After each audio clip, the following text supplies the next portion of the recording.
Hello, and thanks for joining me in the Fire Mountain Gems and Beads Jewelry Making Studio.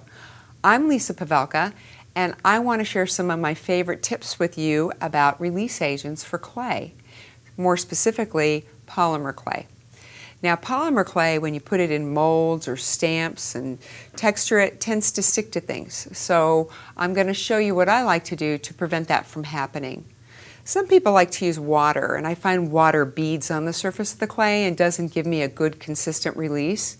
Other people use cornstarch. I don't like the kind of texture that leaves on there. So there's a couple of other things that I find a little bit more helpful. When I'm just working with straight clay and I'm embossing it or stamping it, I like to use automotive protectant spray. This is a spray that you put on your tires or the vinyl in your car after you clean it and detail it to make it nice and shiny. Some of the brands you might find it under are Armor All or STP Son of a Gun, but there's also generic versions of it too. It's just if it says it's for tires, shining your tires, that's the right product. It's a silicone-based spray that doesn't hurt your clay, it won't change how it finishes, and it's safe to handle. But I always wash my hands after I use it anyway. So when you're working with a mold or a stamp or texture, it's best to put it on the clay because it's going to spread around the clay and leave a nice even coating.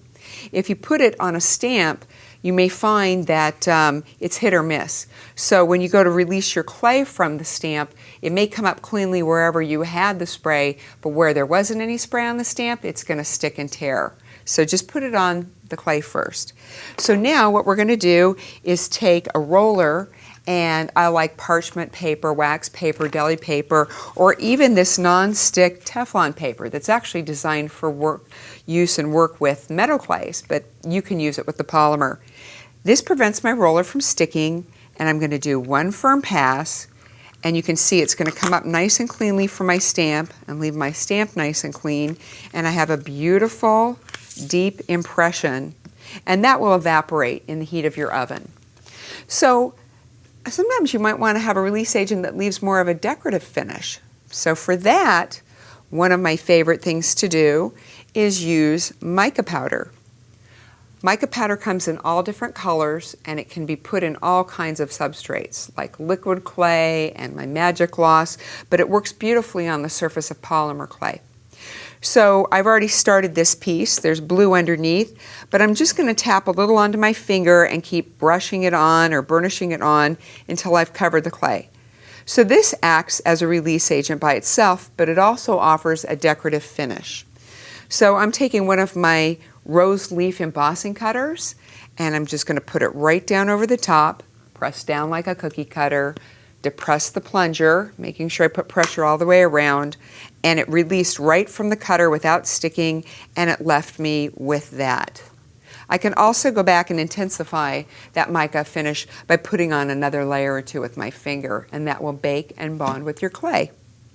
So the last one I want to share with you is, I'm going to use my border mold here. I like to use foil as a release agent.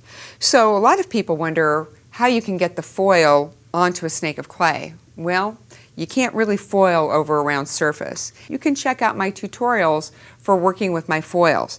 But I've already gone ahead and rolled a very thin piece of clay, and I foiled it with some of the silver foil from my Expressions collection.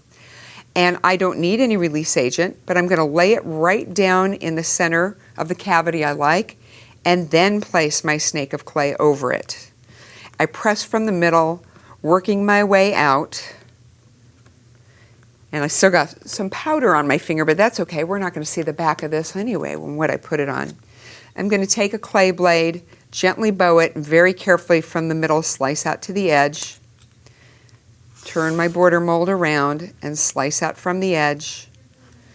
And then very gently and carefully, you might even use a tool to lift it up, that foil will act as a release agent that prevents it from sticking. And we're going to lift it. That's why I left open-ended sides on the border mold. And I don't even have to trim away the edges that aren't real pretty. I'm just going to gently smooth those down with my fingers.